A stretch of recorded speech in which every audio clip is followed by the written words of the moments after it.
We're so happy that you are here this afternoon to share in this service of celebration. And I want you to keep in mind that's exactly what it is, because of a life that has been well served and a life that has touched so many people. We could do nothing else than celebrate the homecoming of my friend. And to Marjorie and Melody and Sister Rosanna, I know that you have lost a father and a brother and other members of your family. I want you to know that I have been in prayer for you constantly since we have heard of the passing of our friend. Reverend Riley James, Jr., born to the late Ida Mae Horn James and the late William Riley James, Sr., on May the 16th, 1930, went to meet our Heavenly Father on August the 18th, 2018. Riley attended Pikeville College upon graduation from Warfield High School. In 1950, he joined the Navy and served in the South Pacific during the Korean conflict. Riley came back to Kentucky after his military service and completed his degree and moved on to procure a master's degree in school administration from Morehead University. He married Christina Elkins James in 1959, and they moved to Kansas City, Missouri, for Riley to attend the Nazarene Theological Seminary. Reverend James pastored for over 30 years in the Church of the Nazarene at churches in Kentucky, West Virginia, and Tennessee. He and Christina had two daughters, Marjorie and Melody. Riley's caring personality was perfect for ministry, and his churches thrived upon his leadership. His joyful relationship with Jesus Christ was evident in all of his life endeavors. Riley served on numerous church boards, including the Board of Trustees at Mount Vernon Nazarene University. In 1989, Christina went to heaven, and in 1990, Riley married Edna Sheridan James. Riley had two wonderful marriages, each nearly 30 years. He was a wonderful husband, father, and pastor. His fun and gentle humor will be missed. He is survived by his loving wife, Edna Sheridan James, who could not be with us today because of her illness. His children, Marjorie Alt and husband Malcolm, Melody Gerald and husband Chris. His grandchildren, Curtis Alt, wife Brittany, Bright Alt, wife Isha, Ashley Gerald and Derek Gerald. He is also survived by his sister, Rosanna Mills.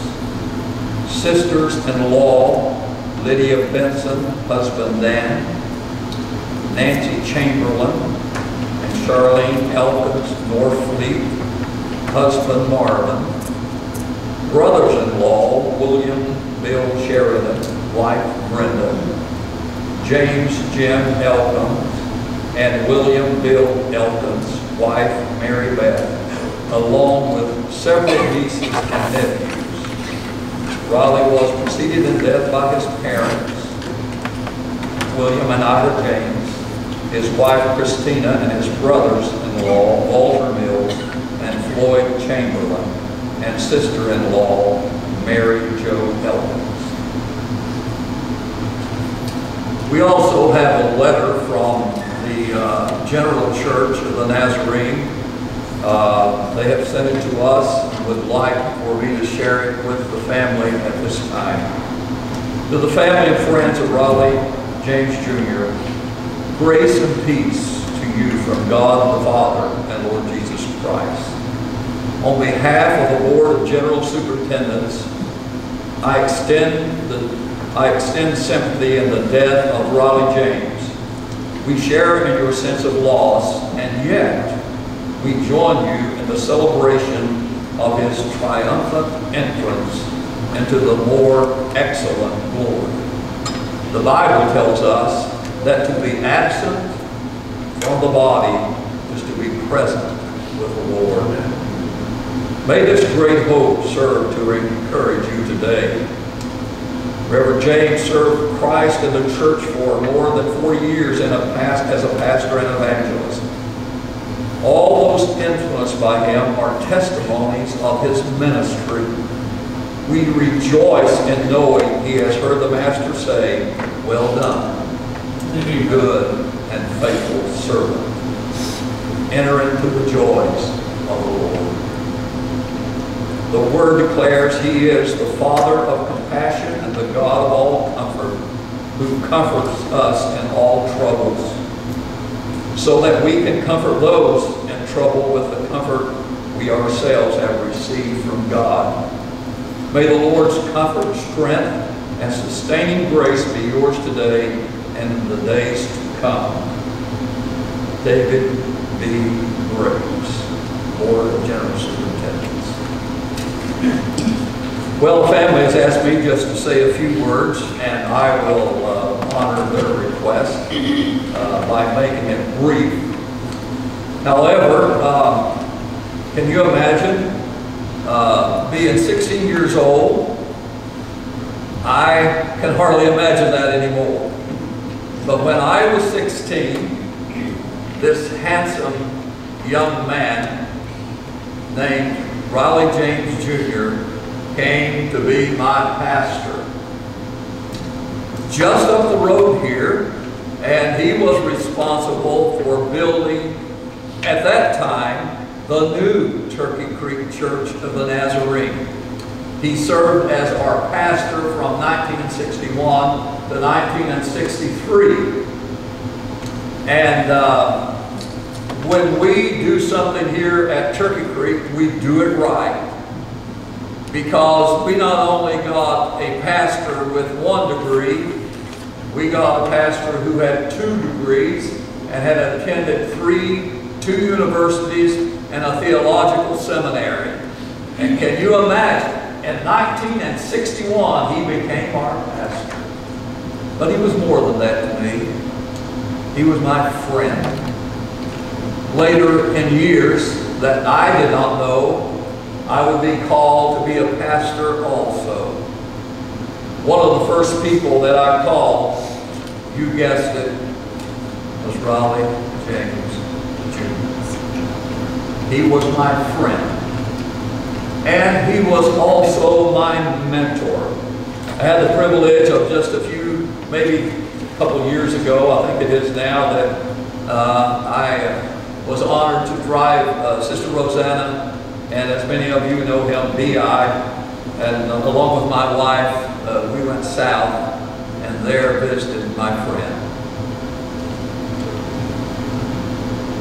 He was always so gracious and kind. And yet, the humor that was mentioned, we sat and talked for a long time.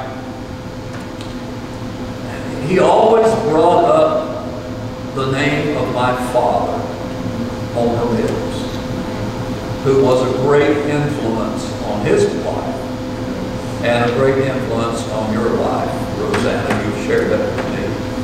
Well, he too was a great influence on my life. And I thought about how that God works behind the scenes in ways that we do not know and ways that we do not understand. I had no idea when I was a young lad of 16 years old that I would be standing here in this place today saying a few words. or my friend. No way of knowing that. And then how that in God's scheme of things that He makes everything right.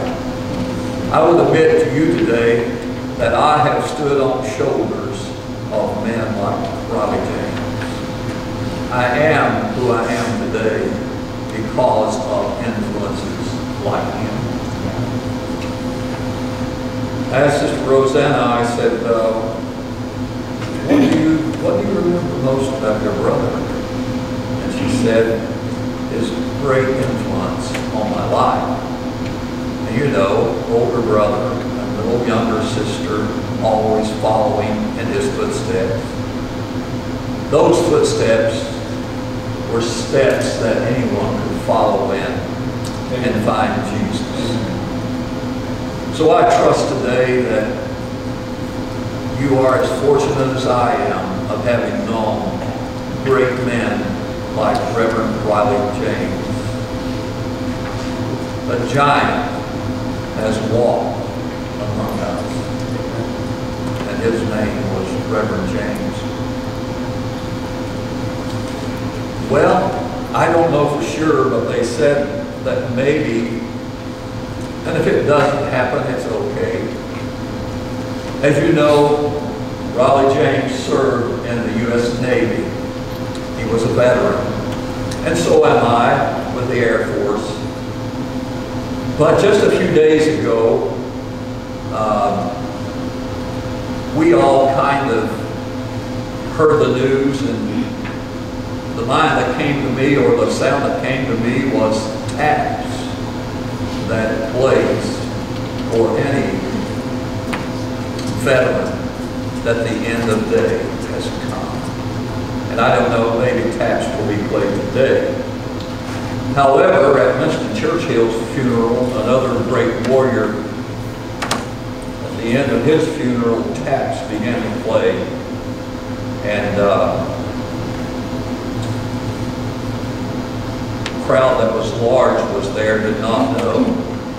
But stationed high in a building nearby, just as the taps ended, revelry was being played.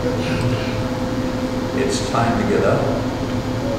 It's time to get up in the morning. He is not here. He is rejoicing in heaven and paradise with Jesus. I'll end my comments with the scripture.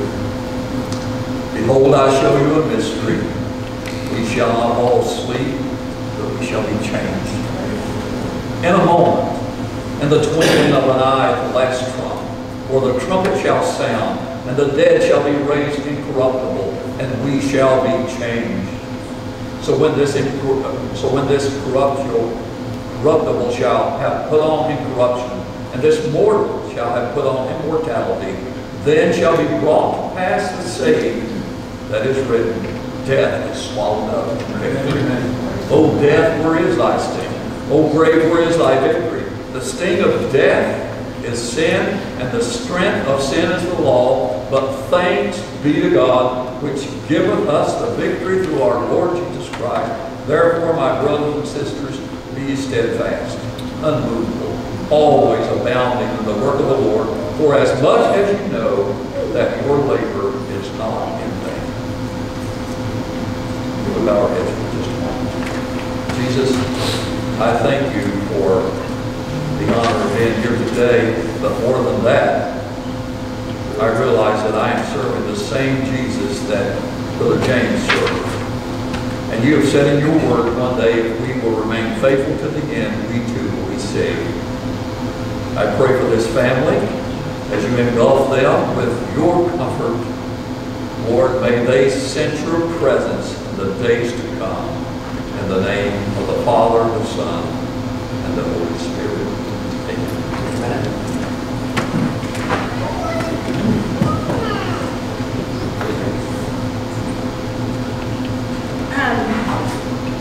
I'll just be honest, I'm not really sure how this is going to go.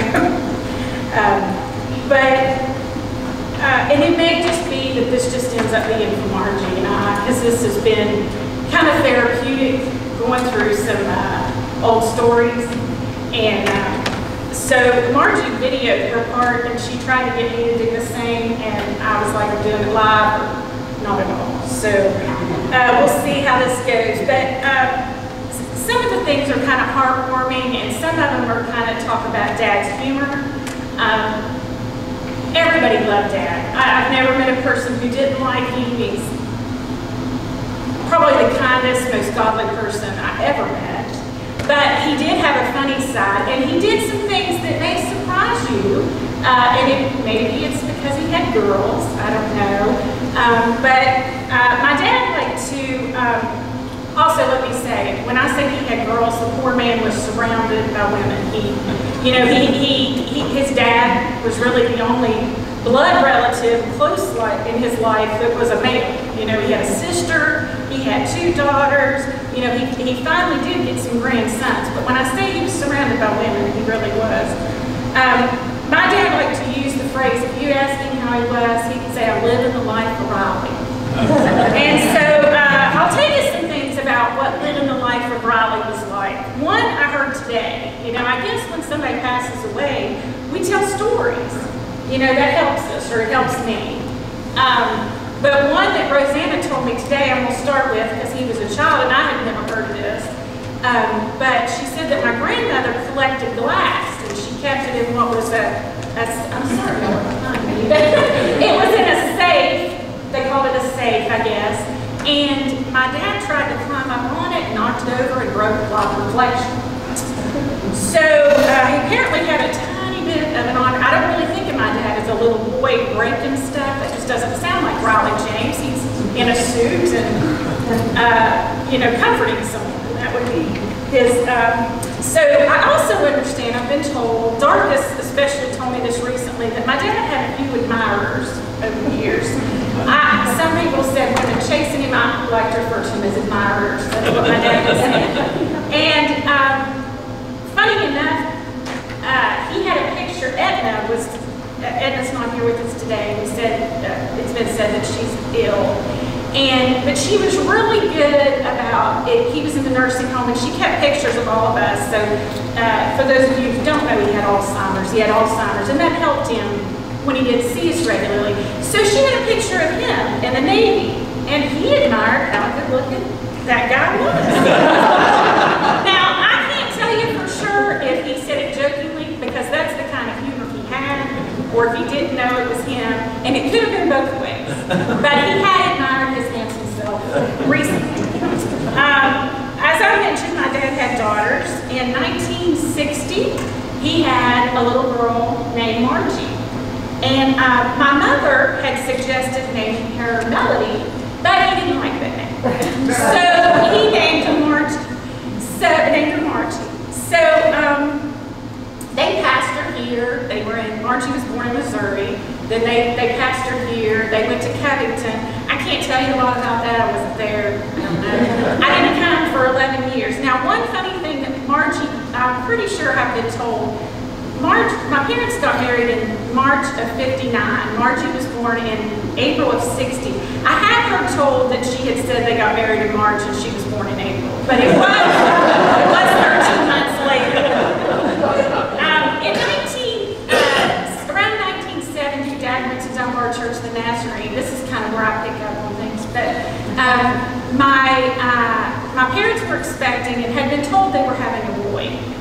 I don't know how this was determined, but they were having a boy. I'm assuming they were expecting a dark-headed, brown-eyed boy. So they had the name picked out, Stephen Riley. So we were all set. My dad was having a board meeting because he was trying to move some houses to build a gymnasium at Dunbar Church, the Nazarene. He didn't want to change the board meeting, so my mom accommodated, had me. At a time when, I guess, the man apparently didn't have to go in the delivery room, so my dad's in the waiting room. So my mother calls, and there was always an argument about what was said. My mother said that my dad said, another girl, huh? And my father always said she was under the influence of the drugs they gave her to have baby. So I was born, and Stephen Riley was working out, so we went with Melody.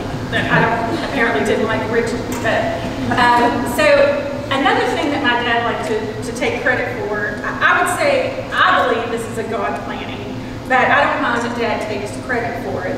But that gymnasium he built, I met my husband in 1988.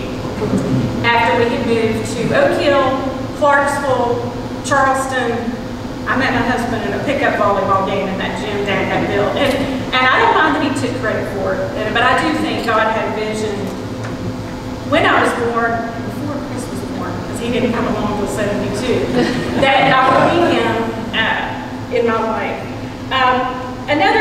Another funny thing, father of daughters. I've mentioned this. Margie didn't want me to tell this story, but I have to tell this story because it would so not be like my father. But my father taught Margie to shave. And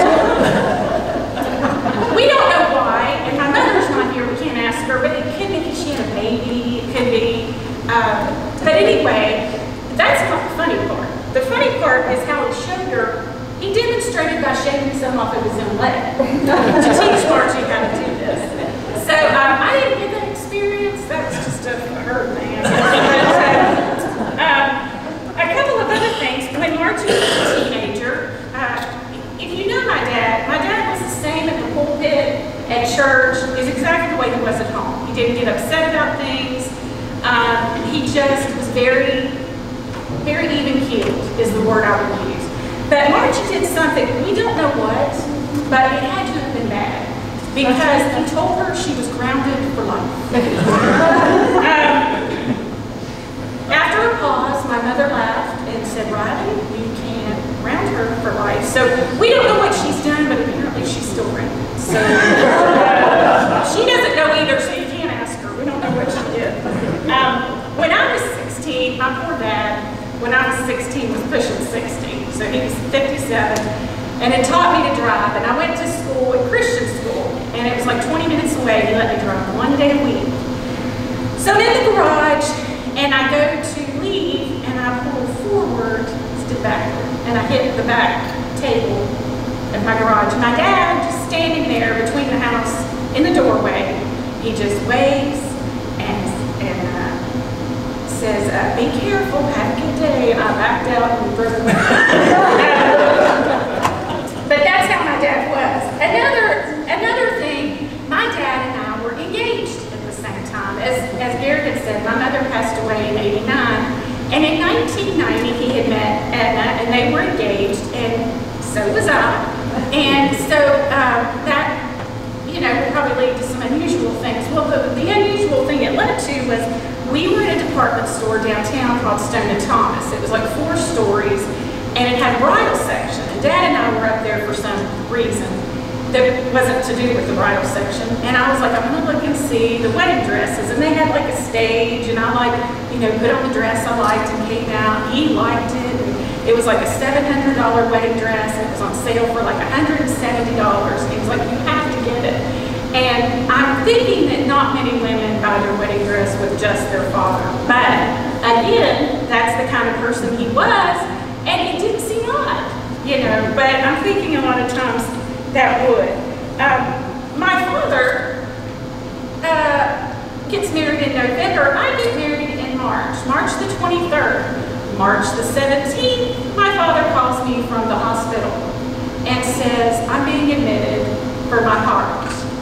I'm like, okay, all right. I was also given the task to tell Edna, who was at a preacher's wife's retreat. And of course, this is before cell phones. I had to wait for her to come home to tell her. And I'm also thinking, okay, I've got this wedding planned, And so my dad was not sure he was going to get out of the hospital. But on Wednesday before the wedding, he gets released from the hospital. He was supposed to marry me and give me away. So in the discussion, he said, well, marrying you is the stressful part. Giving me away is not. Now, again, I don't know. I can't remember if he said that facetiously, but and Bill stepped in. Bill Sheridan stepped in and did the wedding. And I don't know if these ministers feel that way, but a wedding is a stressful thing to do. You want it to come off nicely for everybody. A funeral, you want it to be encouraging and all. And so he giving me away was the easy part, apparently. He has 4 grandchildren, okay, and there's something special about each one of these grandchildren. My children are not here today. I have one that started college this week and one that started her first teaching job, and so they're not with us, but the firstborn is Curtis, and what's special about Curtis is he is the firstborn.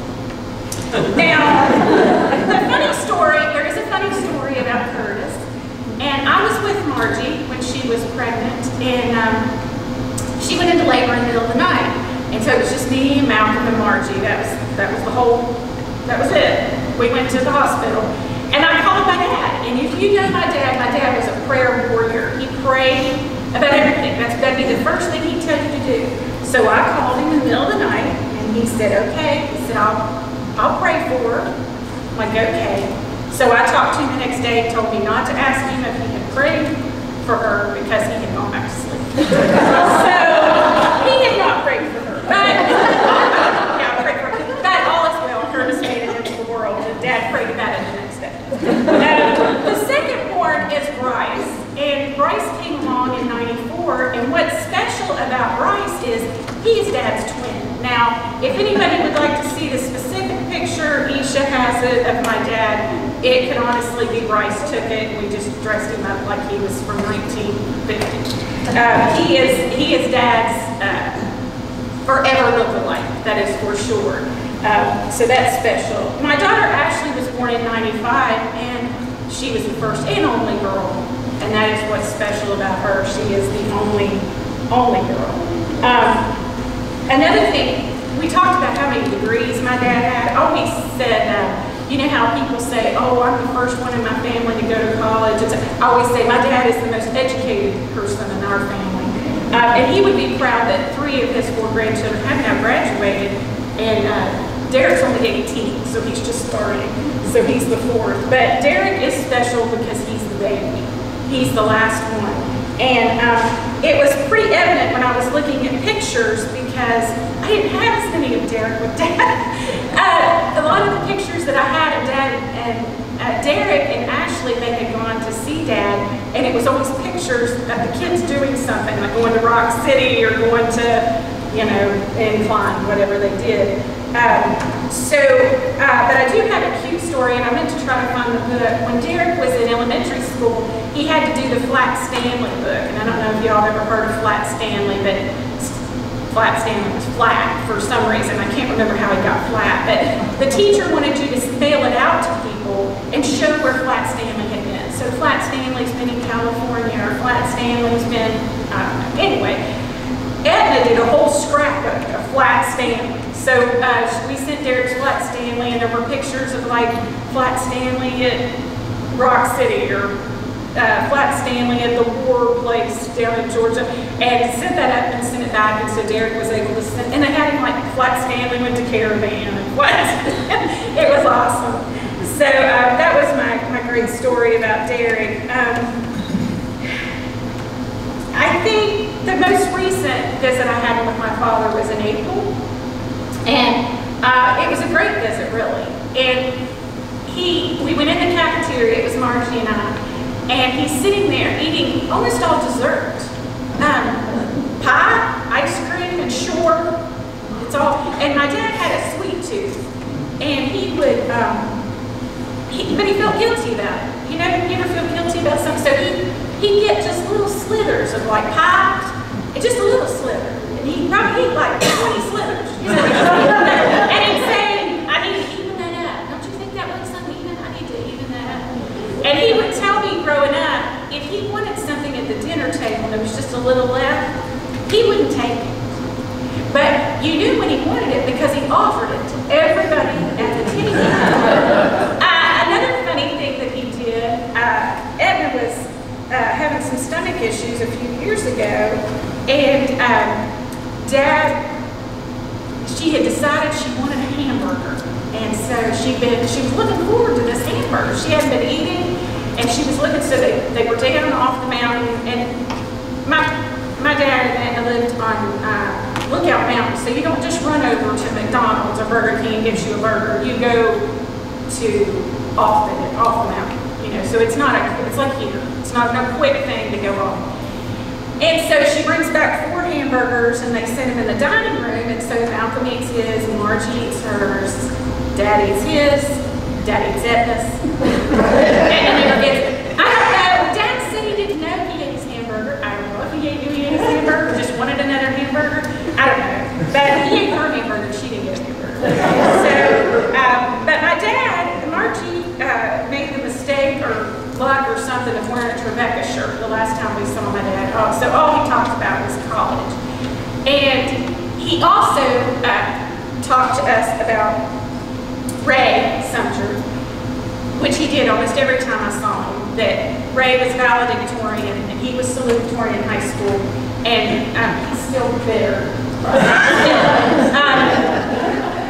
He never said he was, but he talked about it every time. So I'm going to think he was a little bit bitter that he wasn't valedictorian, but he loved Ray. That was his best friend growing up. And but he kept talking about college, and he said, I just don't remember going to a Christian college. And sometimes he knew he didn't remember stuff, and we were like, that's okay, because you didn't go. No, he did go to seminary, but he was referring to like a Trevecca. He thought he had gone and had just forgotten, that he had gone there. He had not. But, I hope these stories tell you some, my dad was always a very reserved person, but he was personable, but there was nobody like him. I couldn't even tell you the times of day he loved on me and hugged me. When I got up, before I went to school, when I got home, when I went to bed, anytime on the phone, not just said he loved me, but hugged me, like we hadn't seen each other. And I know he was like that with the other people. He was like that with Margie and my mom and Roseanne. I mean, that's just how he was. He was always made sure that you knew he loved you. And of course, his main concern is that you were going to make it to heaven. But his second concern was that you were happy and you knew he loved you. And it's funny, Brittany, Curtis's wife, was telling me today that the last time she saw him, about, 3 weeks ago or so, that he grabbed Margie, because Margie was coming to her 40th high school reunion in West Virginia.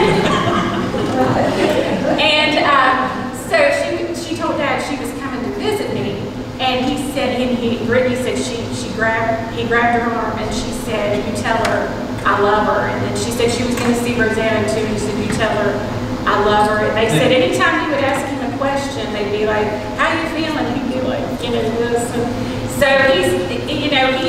the last couple weeks, of course, I think he had, kind of quit eating and closed his eyes and stuff. But even though the years took a lot of his mind and stuff, he still had that same personality and still wanted you to feel very welcome, still very gracious. And I think we're fortunate because not everybody gets to keep that personality, but his personality almost shines through that period. I wish I could think of the little funny things he would say on purpose, but I can't remember everything. But like I said, this may have just been therapeutic for Margie and I, but we really do want you to celebrate his life. We're sad that he's gone, and I don't want to say he lived a perfect life because we don't live a perfect life, but he was the perfect father. Thank you.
gone before us, light the way. Cheering on the faithful, encouraging the weary, their lives a stirring testament to God's sustaining grace.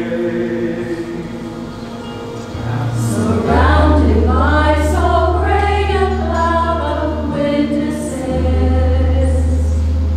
let us run the race not only for the prize, but as those who've gone before us, let us lead to those behind us the heritage of faithfulness passed on through godly lives.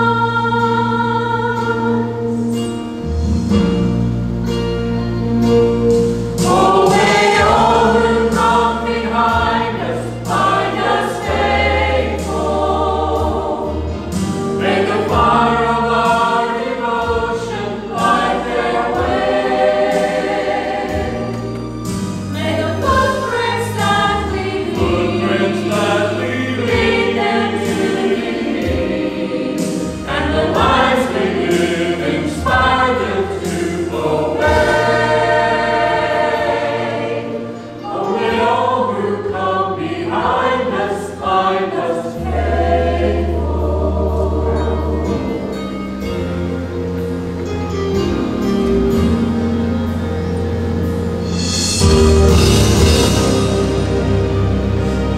After all our hopes and dreams have come and gone, and our children sift through all we've left behind,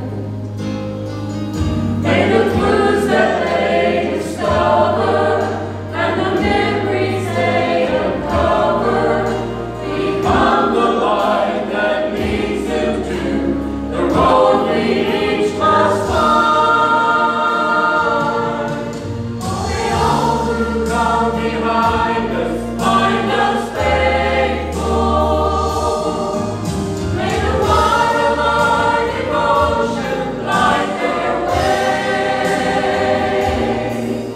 May the footprints that we leave lead them to believe, and the lives they live inspire them to obey. Oh, may all who come behind us find us faithful. May the fire of our devotion light their way. May the footprints that we leave lead them to believe, and the lives we live inspire them to obey. Oh, may all who come behind us find us faithful.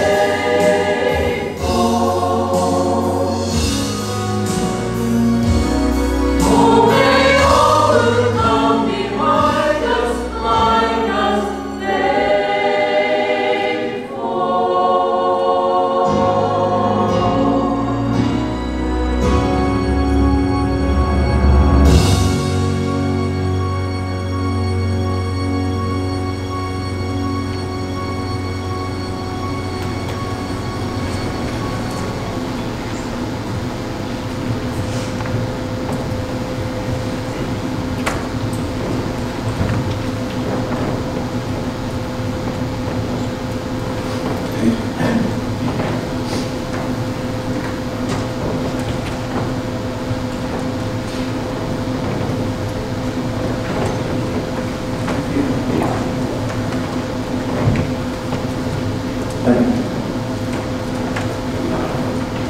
It's very clear in my thinking, choir, why Edna chose you to sing.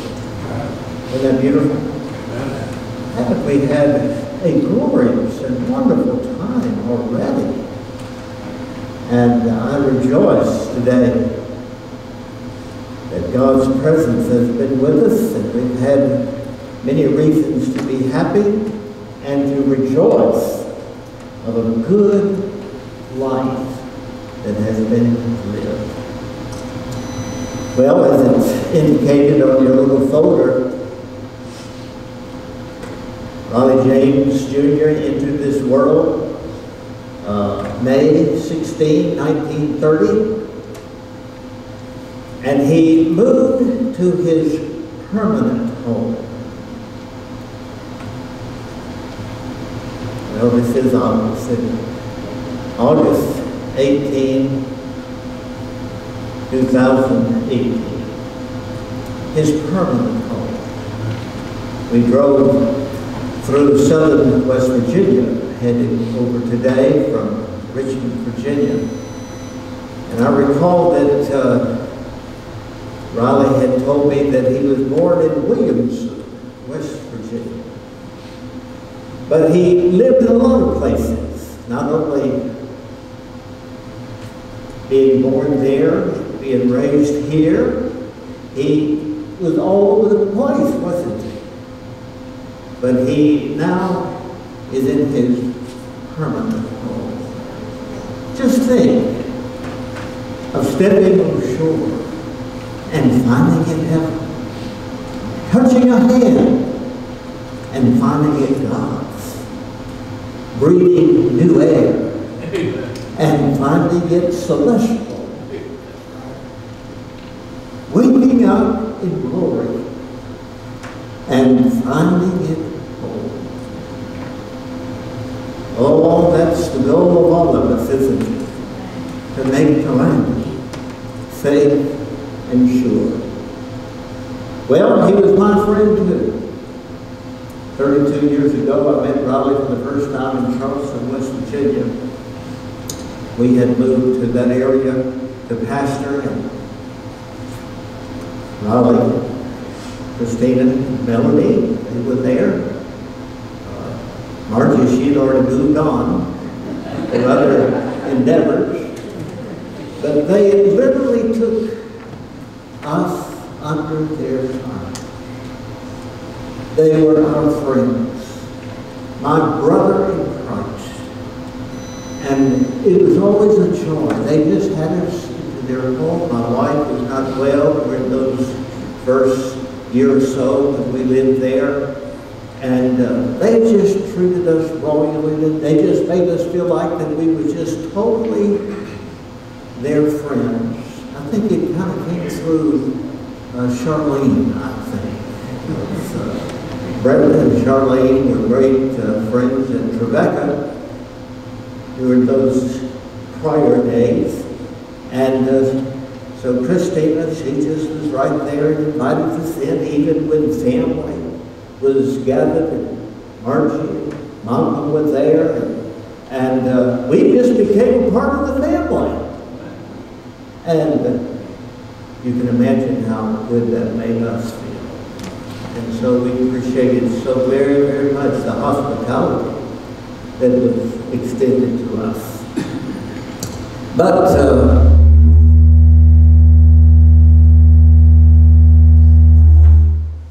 But nearly 28 years ago, he became my brother-in-law. And what a wonderful, wonderful relationship that has been down across the years. And I concur with all that our dear brother Mills has said, what Melanie has said. He was just exactly as they said. He loved us. He cared for his own family dearly. Talked about you often. Talked about Rosanna. Talked about B.I. and his wonderful parents and what an influence they were on his life. And then he cared for my own 3 children in a marvelous way. He was interested in their affairs as well.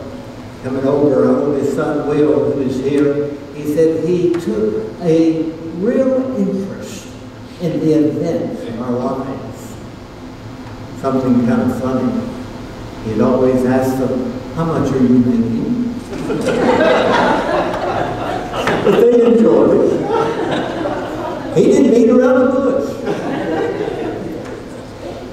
But those days were memorable days. He was just a great person to be around. We always enjoyed being there with Raleigh and Edna in the days of their life. We even came over here and visited on one occasion when they were living in this area. But our prayers reach out to my sister Edna, who is very ill. And our prayers reach out to Rosanna.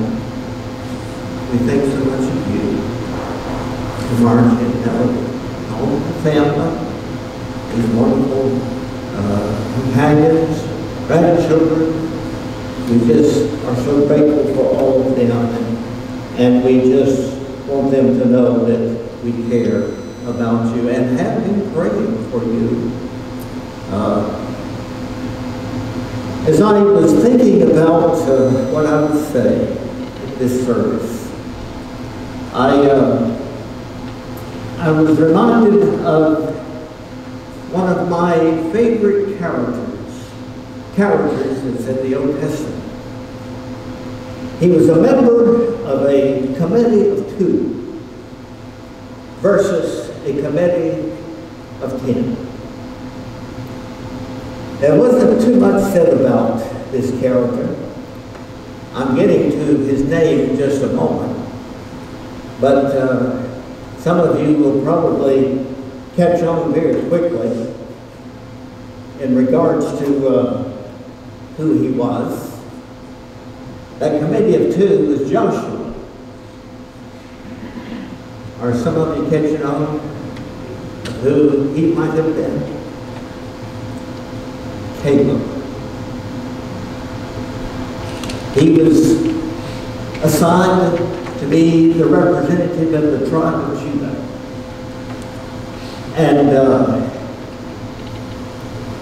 And so they were to go out and spy out the promised land. And they were to see what was going on there. And it was in the time of the harvesting of grapes. And they found the abundance of fruit. And then they also noticed that there was giants in that land. And that there was probably some difficulties that would be encountered. Let me just turn to those scriptures in the book of Numbers very quickly, if I may. And we see here that Joshua and Caleb, they brought back a good report. God has promised us. God has said that we can conquer this portion of land that God wants us to have. But oh, there was a spirit of unbelief among the committee of 10. And there seemed to be discord among the people. Those giants are there. We can't conquer this land. It's just impossible. So see, what we're talking about is a committee of 2 that believed God versus a committee of 10 that were possessed with unbelief. And that's sad. But Caleb, it says here in Numbers chapter 13 and the 30th verse, and Caleb quieted the people before Moses and said, "Let us go up at once and take possession, for we are well able to overcome it." And then I look at the 14th chapter, and at the 24th verse, the scriptures said that my servant Caleb, because he has a different spirit in him, and has followed me fully. Bless. Has followed me fully. I will bring him into the land where he went, and his descendants shall inherit it. I don't have time to get into all the particulars of what was taking place among the children of Israel under the leadership of Moses in those days. But here was a man that believed God. And I liken Raleigh as that kind of man.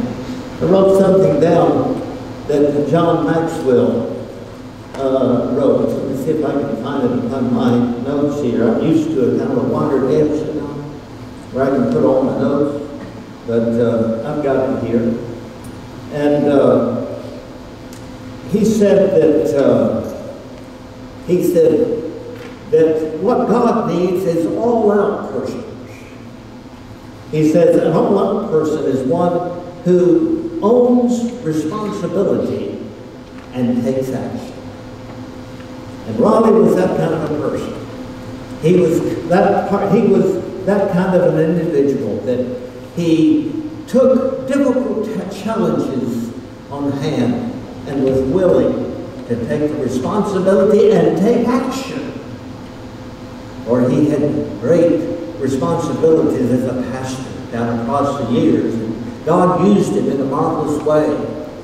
I read some of the comments, a comment I should say, of people that was in his church at Charleston First Church in Charleston, West Virginia. And these people, they said, he discipled us.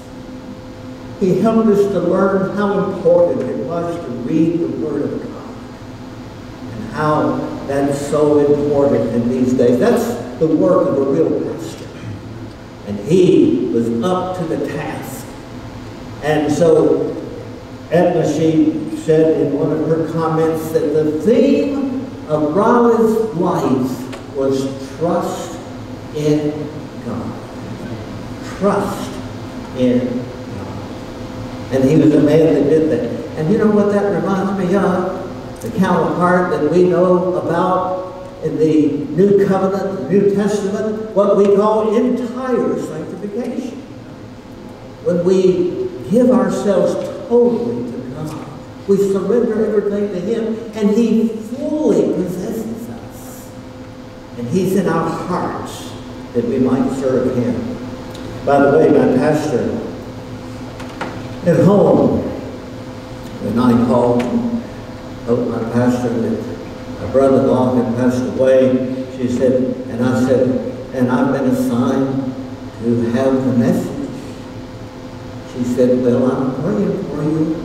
And if there's somebody there in the service that has not yet surrendered their lives to Christ, I trust that in your remarks that somebody will be convicted and be willing to give their hearts to Christ. And if you're here this afternoon, if you do not know Christ, oh, the life that Raleigh lived is a great example of how Christ can come into your heart, life, as you surrender to Him.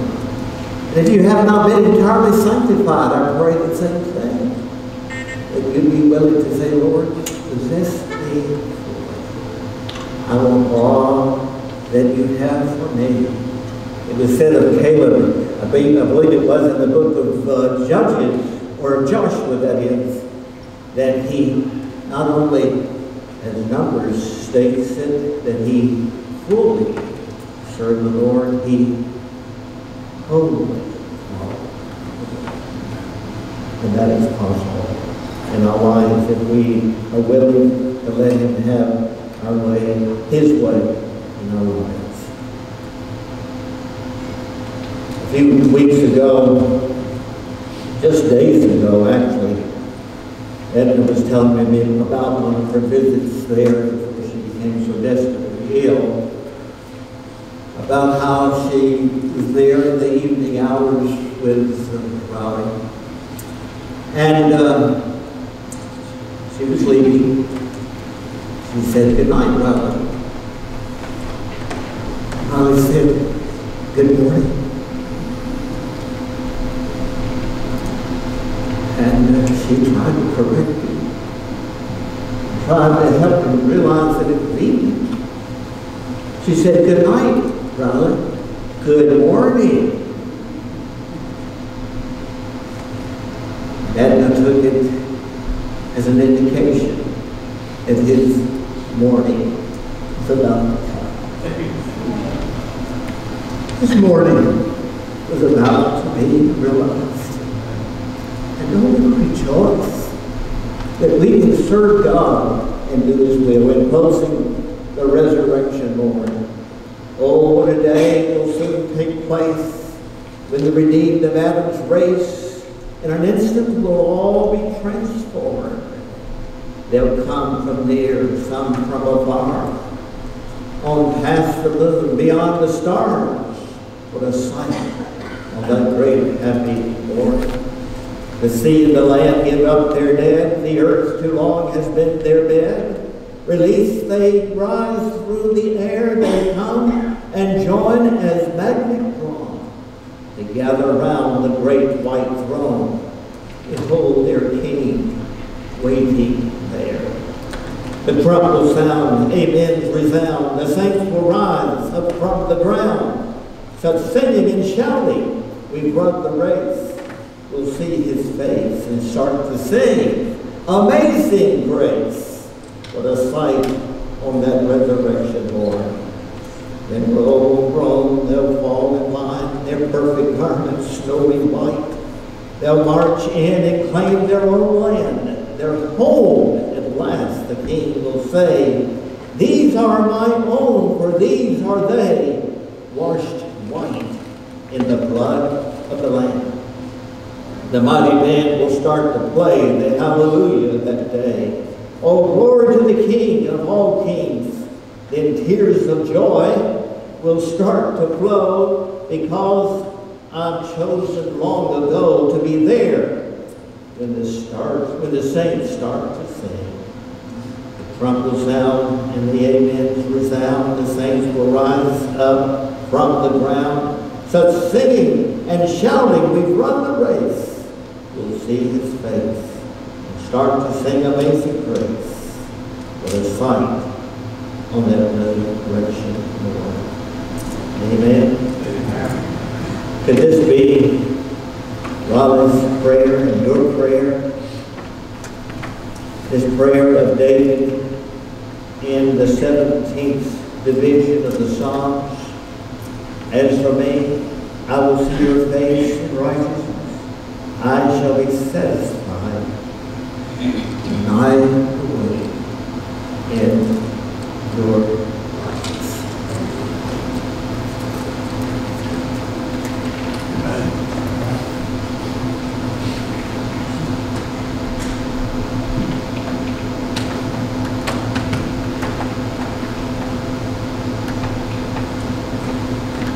Earlier this week, I had been going through some of Dad's sermons that Daniel had so wonderfully kept through the years. He had written a lot of notes on them, personal notes, which made them really special, like how long they lasted, how he felt his presentation was. He'd written things like very good, difficult to preach if he felt his presentation was not like he wanted it to be.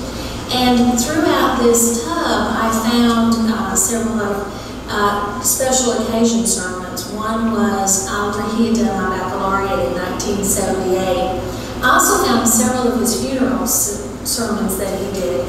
And I found a poem. It fell out. It was loose in the barrel that he did. And I thought I would share it with you. It's called When I Must Leave You.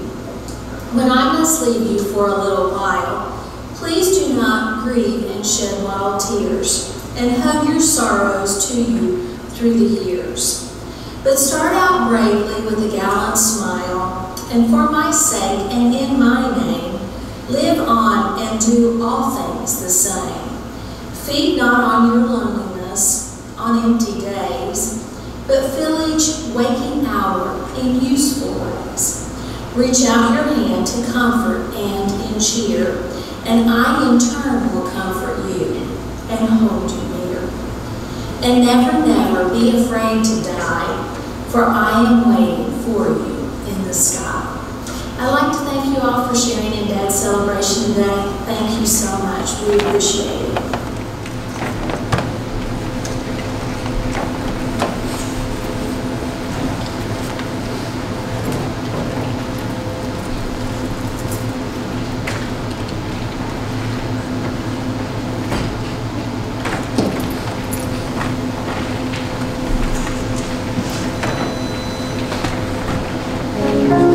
Thank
you.